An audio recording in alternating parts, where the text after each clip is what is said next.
पिछले एपिसोड्स में हम देख चुके हैं कि फ्रैंकलिन और वेलेरिया की जिद के चलते पीटर नाना के साथ गैलेक्टस हाइव को ढूंढने के लिए निकल पड़ता है, जहां पर उन्हें रास्ते में फाइलेक्स वॉल मिलती है और ये वही जगह है जहां पर लोग ज़ॉम्बी से सुरक्षित हैं। और ऐसा इसलिए है क्योंकि वहां पर रहने वाले लोग अब इंसान न रहकर बल्कि रोबोटिक इंसान बन चुके हैं, क्योंकि एक समय पहले शील्ड और एम ने मिलकर एक वायरस बनाया था जिसका नाम उन्होंने ट्रांसमोड वायरस रखा। और इसी वायरस की वजह से वहां पर रहने वाले सभी लोग साइबर ह्यूमंस में बदल चुके हैं। लेकिन तभी वहां पर हल्क्स आ जाते हैं।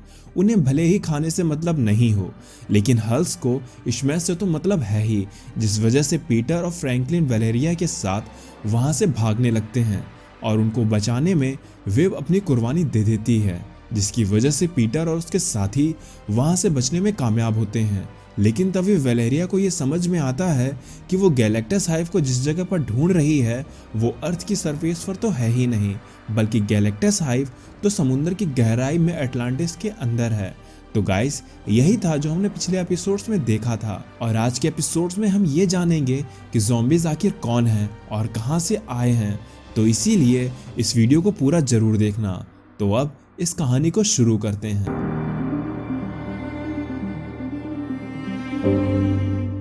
आज की कहानी शुरू होती है उस वक्त से जब सूजन ने फ्रैंकलिन को काटा था।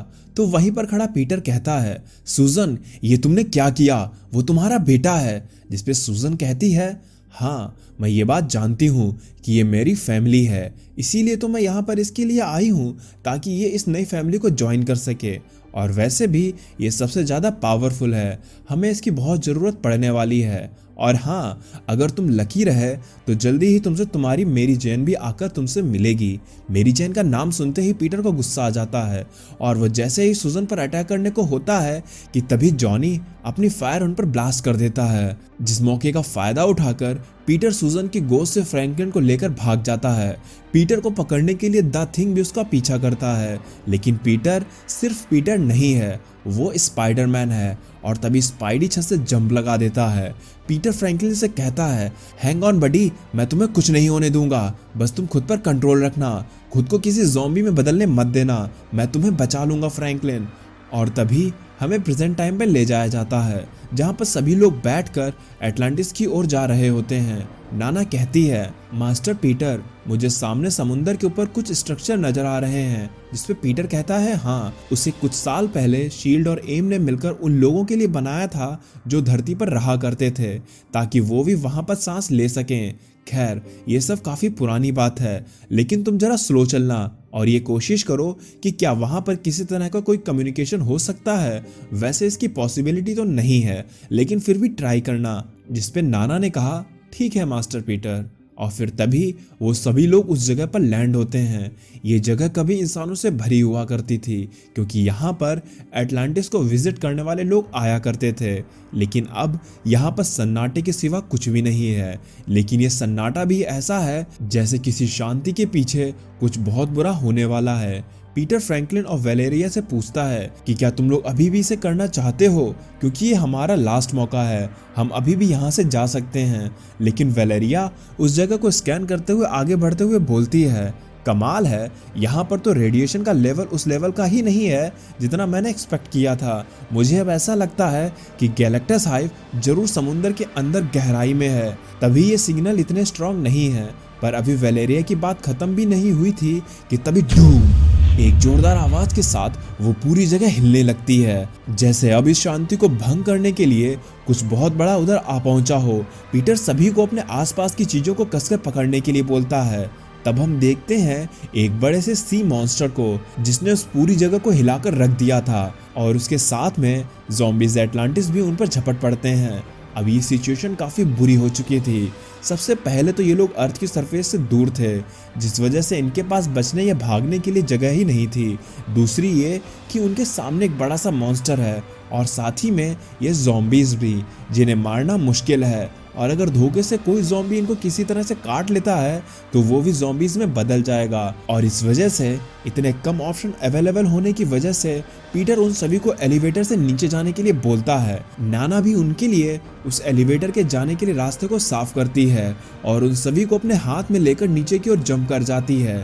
पीटर कहता है, ओके, तो अब हम ये कर रहे हैं, तो क्या वेलेरिया तुम मुझे बताओगी कि अगर हमें तुम्हारे मॉम एंड डैड या फिर गैलेक्टस हाइव मिल गया तो तुम क्या करोगी? तुम्हारे पास कोई प्लान है? जिस पर वेलेरिया कहती है, मेरे अकॉर्डिंग गैलेक्टस हाइव ही है जो इन सब का सोर्स है, और अगर हम किसी वजह से गैलेक्टस से बाकियों का कनेक्शन ब्रेक कर सकते हैं तो हमें कुछ मदद मिल सकती है, क्योंकि मैंने जितना कुछ अभी तक के डेटा को एनालिसिस किया है उससे मुझे यही लगता है कि हम शायद इनके ब्रेन को रिप्रोग्राम कर सकते हैं, जिससे इनकी हंगर खत्म हो जाएगी और तब सब कुछ ठीक हो सकता है। पर इसके लिए हमें सबसे पहले गैलेक्टस हाइव तक पहुंचना होगा। तो पीटर भी अपने वेब शूटर को पहनकर कहता है, अब जब हम ये पागलपन करने ही वाले हैं तो क्यों ना इसे स्टाइल से किया जाए। अंदर पहुंचने पर उन लोगों के सामने जो नज़ारा होता है उससे ये लोग काफ़ी हैरान रह जाते हैं। ब्लेड कहता है, ये तो बड़ा ही अजीब बात है, हम लोग इस वक्त समुद्र के बीच में हैं और यहाँ पर तो कोई है भी नहीं। पीटर कहता है, हाँ ये अजीब तो है, क्योंकि मैंने भी ये सोचा था कि यहाँ पर कुछ बचे हुए इंसान तो होंगे ही या फिर ज़ॉम्बीज़ तो ज़रूर ही होंगे, लेकिन यहाँ इतनी शांति होगी ये मैंने बिल्कुल भी नहीं सोचा था। फ्रैंकलिन भी आगे बढ़ते हुए कहता है, देखो जरा यहाँ पर ब्लैक स्प्रिंग और ग्रेफिटी बनी हुई हैं, जैसे एक्स मैंशन में बनी हुई थी। बीस्ट ने बताया था ब्लैक स्प्रिंग एक दुनिया के पीछे एक दूसरी दुनिया है, लेकिन ये सब यहाँ पर किसने लिखा होगा? तब ब्लेड वेलेरिया का न्यू वेपन को देखकर कहता है, अच्छा तो तुम अपने लिए वेपन को खुद ही बनाती हो? जिस पे वेलेरिया कहती है, इस पे काम तो किसी और ने करना शुरू किया था, मैंने तो बस इसमें कुछ छोटे मोटे बदलाव किए हैं, और वैसे भी ये एक म्यूटेंट का हाथ है जिसको हमने वेपन की फॉर्म में यूज करना है। लेकिन तभी पीटर को वहां पर फ्रैंकलिन कहीं पर नजर नहीं आता है। तब वो फ्रैंकलिन को आवाज लगाते हुए इधर उधर ढूंढने लगता है और जल्दी ही पीटर को फ्रैंकलिन भी मिल जाता है। पीटर कहता है, ओह गॉड फ्रैंकलिन, तुम ऐसे कैसे कहीं भी अकेले चले जाते हो? तुम्हें याद है ना, हम सबको मिलकर रहना है। फ्रैंकलिन कहता है, पीटर तुम्हें ऐसा लगता है ना कि हम सबका यहीं पर अंत हो जाएगा? जिस पे पीटर उसे गले लगाते हुए कहता है, मुझे पता नहीं फ्रैंकलिन, आज हमारा यहाँ पर अंत होगा या कुछ मिरेकल होगा, लेकिन जो भी होगा उसे हम सब साथ में मिलकर सामना करेंगे। फ्रैंकलिन कहता है, तो पीटर मुझे ये बताओ कि उस रात क्या हुआ था जब मुझे मॉम ने काटा था और मेरी पावर्स काम क्यों नहीं करती हैं, और हाँ मेरी एज भी अब क्यों नहीं बढ़ती है? जिस पे पीटर कहता है, फ्रैंकलिन मैंने तुम्हारी फैमिली से वादा किया था कि मैं तुम लोगों की प्रोटेक्शन करूंगा, फिर चाहे इसके लिए मुझे कुछ भी करना क्यों ना पड़े। तुम उस रात बुरी तरह से घायल हो गए थे, तुम्हारा बच पाना बहुत ही मुश्किल था, इसीलिए उस वक्त मुझे जो सही लगा उसे ही मैंने किया ताकि तुम सेफ रह सको, और यही बात सबसे ज़्यादा इम्पॉर्टेंट है कि तुम अभी भी हमारे साथ सलामत हो, और तुम जैसे भी हो अपनी पावर्स के साथ या फिर अपनी पावर्स के बिना, मैं तुम्हें बता दूं कि हम सब तुमसे बहुत प्यार करते हैं। जिसके बाद वो सभी लोग उस जगह की छानबीन करते हुए एक अंधेरे चैम्बर की तरफ पहुंच जाते हैं जहां पर स्पाइडरमैन सामने किसी की आहट को महसूस करता है। तो नाना भी उनके सामने किसी म्यूटेंट के होने की बात बताती है और ये भी बताती है कि वो अभी ज़ॉम्बी वायरस से बचा हुआ है, जिस वजह से वो सभी लोग उस म्यूटेंट की तरफ उसे बचाने के लिए आगे बढ़ते हैं। लेकिन ब्लेड उनसे यही कह रहा होता है, तुम लोग बेवकूफ मत बनो, इस जगह पर किसी म्यूटेंट का होना जरूर एक ट्रैप हो सकता है कि इसके जरिए कोई हमें फंसाने की कोशिश कर रहा हो। लेकिन पीटर उस म्यूटेंट को नजदीक से जाकर देखता है और कहता है, ओ माय गॉड, ये नहीं हो सकता, लोगन तुम यहाँ पर कैसे, और तुम्हारी ऐसी हालत किसने कर दी है? और हम देखते हैं अपने सामने लोगन यानी कि वुल्वरीन को, जिसे यहाँ पर जंजीरों में बांध कर कैद कर रखा होता है।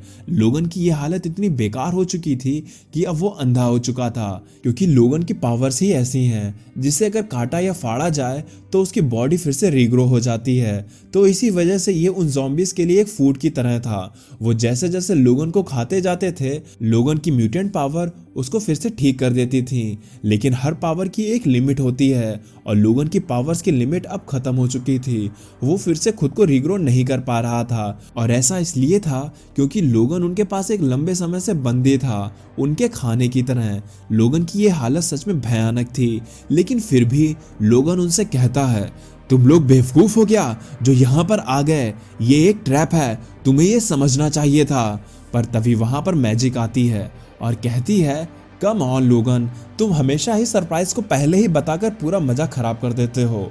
लेकिन ज़ॉम्बी मैजिक को देखते ही स्पाइडरमैन उस पर एक जबरदस्त किक मारता है, पर बदले में मैजिक भी उनको वहां से दूर फेंक देती है और अपनी पावर को यूज करते हुए कहती है, वेलकम पीटर और उसके चूजों, तुम सभी का ब्लैक स्प्रिंग में स्वागत है। तुम लोग कब से इसी को तो ढूंढ रहे थे ना, तो अब मैंने तुम्हारी ये प्रॉब्लम सॉल्व कर दी है। तुम्हारा स्वागत है इस लिम्बो डायमेंशन में। तब हमें पता चलता है कि बीस्ट ने ऐसा क्यों कहा था कि इस दुनिया के पीछे एक दुनिया है, क्योंकि ये सभी ज़ॉम्बीज लिम्बो डायमेंशन के अंदर से आ रहे हैं। वेलेरिया सूजन से कहती है, मॉम मैं आपको ठीक कर सकती हूँ। तो लोगन कहता है, रहने भी दो बच्ची, ये लोग अब तुम्हारी फैमिली नहीं रहे हैं, तुम इन्हें कभी भी ठीक नहीं कर सकती हो। तब सिल्वर सर्फर आगे बढ़ते हुए कहता है, हम कभी ब्रूड हुआ करते थे, वो कुछ तुम जैसे ही जानवर हुआ करते थे, लेकिन अब उन्होंने अपने आप को विकसित कर लिया है। तब जब उन्हें उनका ये होस्ट मिला, गैलेक्टस उनके लिए खाना नहीं था, बल्कि वो उनके लिए एक्स को ले जाने वाला एक माध्यम बना, क्योंकि गैलेक्टस के अंदर कॉस्मिक पावर्स हैं जिसकी मदद से ये सभी ब्रूड अब इवॉल्व हो चुके हैं। और जब हमें ये मैजिक मिली तब हमें लिम्बो का एक्सेस मिल गया, जिसकी मदद से अब हम किसी भी मल्टीवर्स में कभी भी जाना चाहें तो जा सकते हैं। और इसका मतलब यही है कि ये ज़ॉम्बीज कभी भी हमारी मेन यूनिवर्स 616 में आ सकते हैं, क्योंकि इनके पास अब मैजिक जो है। सूजन फ्रैंकलिन को पकड़कर कहती है, मेरे बेटे पता नहीं क्यों तुम पिछली बार बच गए थे, लेकिन इस बार तुम हमारी इस न्यू फैमिली का हिस्सा जरूर बनोगे। लेकिन वहीं पर पीटर सूजन को ऐसा करने के लिए मना कर रहा होता है, लेकिन तभी पीछे से कोई कहता है, हेलो मेरे टाइगर, तुम उन बच्चों के लिए इतना परेशान क्यों हो रहे हो? तुम्हें हम अकेले ही यूं ही थोड़े छोड़ देंगे, तुम भी अब हमारी फैमिली का हिस्सा बनोगे, हमेशा हमेशा के लिए। और तब हम देखते हैं मेरी जैन को, जो ज़ॉम्बी बनकर पीटर को खाने के लिए आ रही थी। और अब ऐसा लगता है कि पीटर, फ्रैंकलिन, वेलेरिया और जो भी वहाँ मौजूद हैं, आज वो सभी इन ज़ॉम्बीज़ वायरस से इन्फेक्ट हो जाएंगे। लेकिन आगे की स्टोरी में क्या होगा ये तो हमें इस सीरीज़ के अगले और लास्ट एपिसोड में ही पता चलेगा, क्योंकि आज का ये एपिसोड यहीं पर ख़त्म होता है। तो अब मैं चलता हूँ, आप मेरी बाकी की वीडियोज़ एंजॉय करें और खुश रहें।